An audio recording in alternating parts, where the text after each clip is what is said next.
The previous video went over this example from Conditional Probability from page 280, and I'm going to skip over a couple slides and do this example.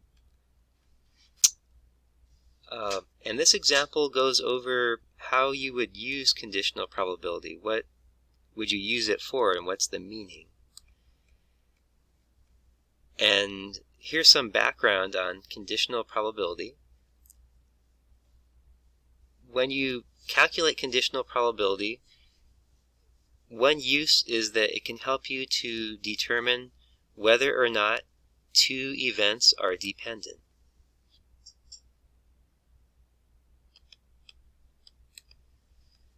So in other words, it helps you to figure out whether one event's occurrence affects the probability of another event occurring.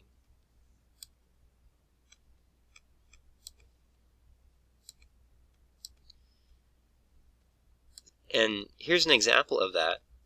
Let's say that on any given day, the probability that you'll have heavy traffic on your commute home is about 40%, or 0.40.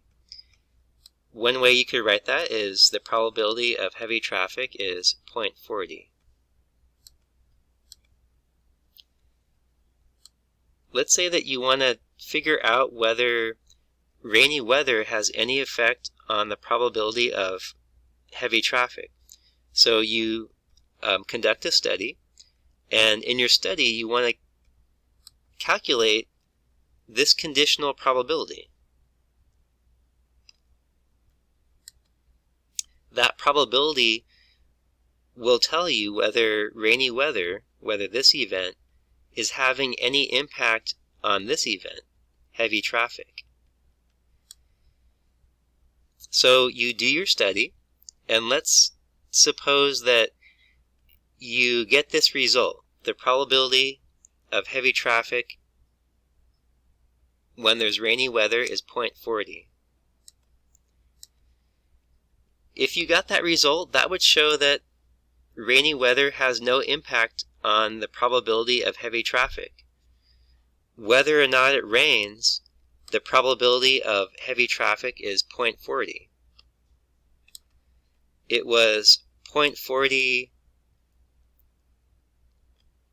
on its own, rainy or not.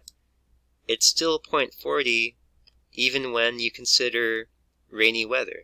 So that means that rainy weather is not having any impact.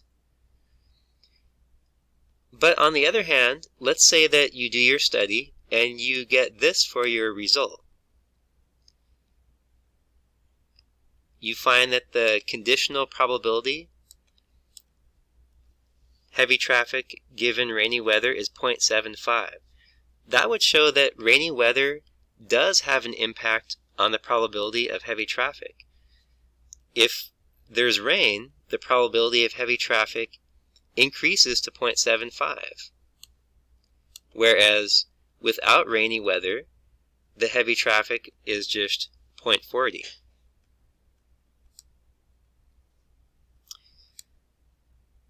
Back to the example from 5.4, exercise 18. And in this example, it's going to work through similar ideas. This example shows a sample of individuals. It's broken down by gender, male and female. And they asked each person how many tickets they received in the last year, speeding tickets. So these are the number of speeding tickets that they received, either 0, 1, 2, or 3 speeding tickets. And then below that are just the numbers of female and male individuals who had that many tickets. So for example, there were 97 females who had 0 tickets, or there were 7 males who had 1 ticket. In part A, they want us to figure out the probability that a randomly selected individual was issued no tickets last year, given that the individual is female. So here's the given. This is a conditional probability. The actual given is that the person is female. And that means that in the table, we'll focus on just the part of the table for the female individuals, just that row. And in that row, the total is 115. That's going to be the denominator. 115.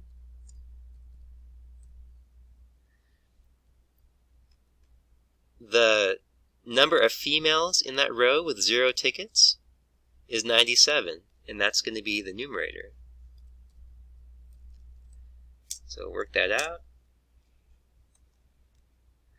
And it comes out to about 0.843. In part B, they want to know what is the probability a randomly selected individual is female, given that the individual has not been issued a ticket in the last year. So here's the given.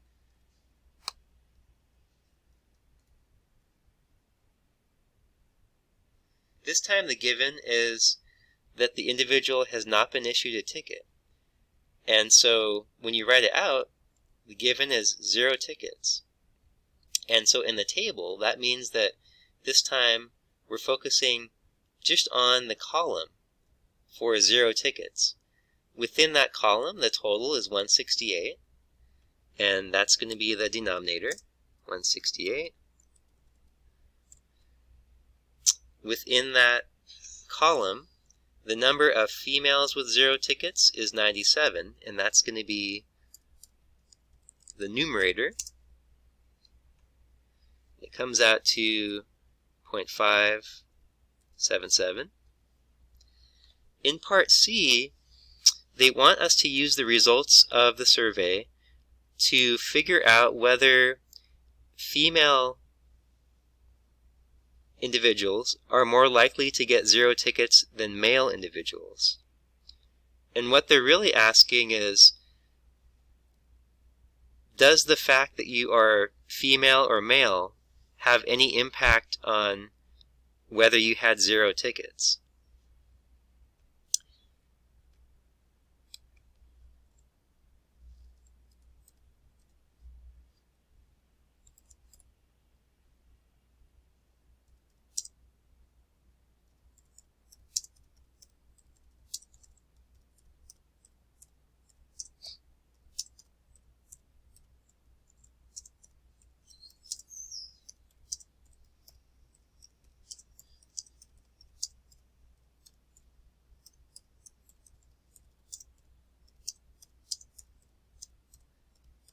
So that's more of what they're asking. Another way of stating that question.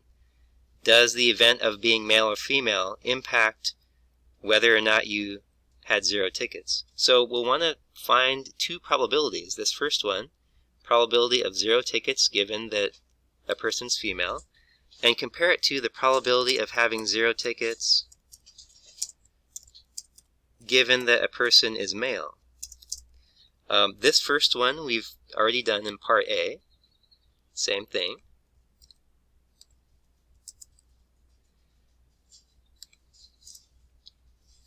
We'll calculate this one.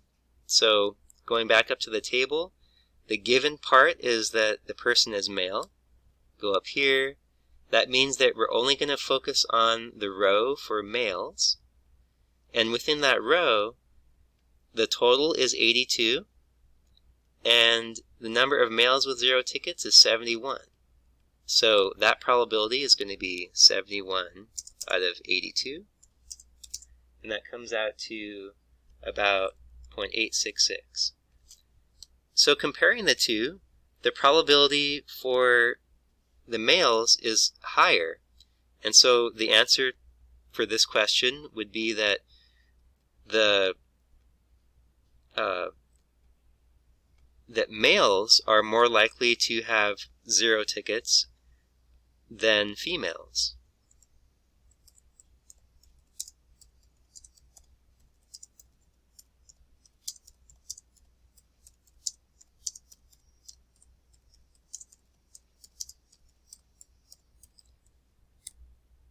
All right, we'll move on to another example.